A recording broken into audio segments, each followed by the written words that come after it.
deine Gaben, die wir von deiner reiche milde Hand zu uns nehmen und empfangen werde Jesu Christus. Amen. 1,265 Hutterites emigrated from Russia to Dakota Territory in the 1870s.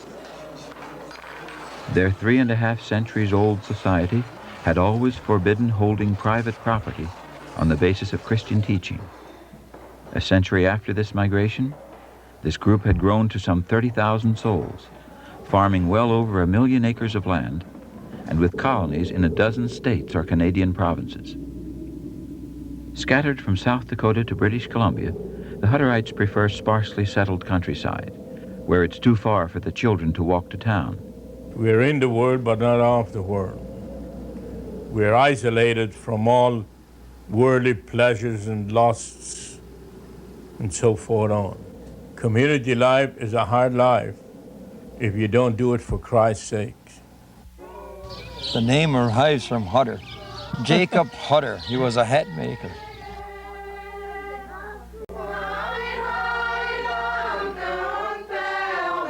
The Hutterite community is first and foremost a Christian fellowship. It was born in the Protestant Reformation of the 1520s out of the Swiss-German Anabaptist movement.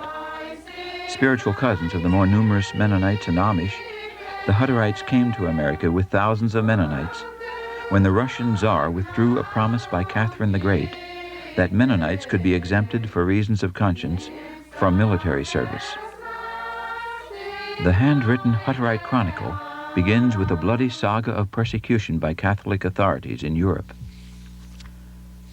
Nicknamed the Big History Book, it is still kept up in South Dakota. It recalls the first baptism in Switzerland in 1525 and the decision a few years later to establish community of goods according to the biblical pattern as recorded in the 2nd chapter of Acts. This occurred in Moravia. A period of toleration before 1620 allowed the Hutterites to prosper and to refine the art of ceramics. But their colonies were depicted by critics as strange and dangerous nests of birds.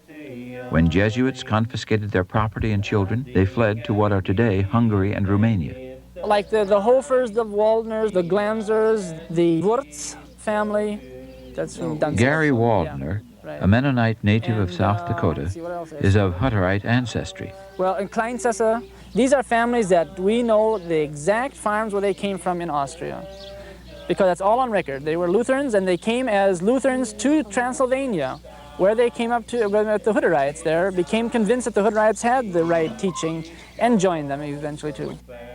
In the 18th century, they fled again to the Ukraine. Here, their minister Michael Waldner led them in 1864 to recover the communal organization they had lost in their pilgrimage. In 1874, Waldner led a group of his people to purchase a fur trading post on the Dakota banks of the Missouri River.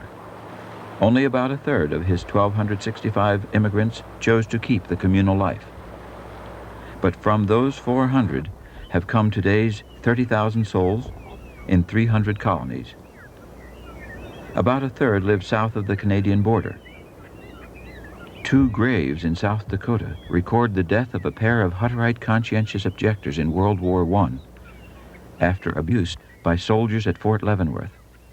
Such treatment frightened all but one of the 17 colonies into resettling in Canada.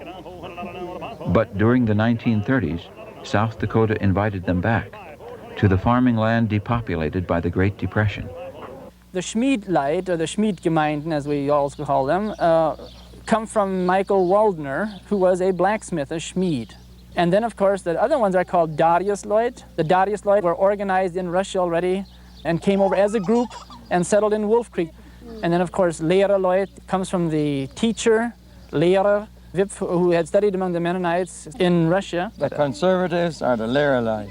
The moderate river would be the Darius-Leut, and the most river are the Schmieden-Leut. Although they will never fight nor take an oath, Hutterites are far from being anarchists. I respect that very much, that the government is ordained from God. We feel that God is a God of order. They consider themselves loyal subjects of the tolerant English-speaking governments under which, after 3.5 centuries, they found refuge. But they would be ready to move again if North American society should forbid them an alternative to military service or the privilege of having their own schools.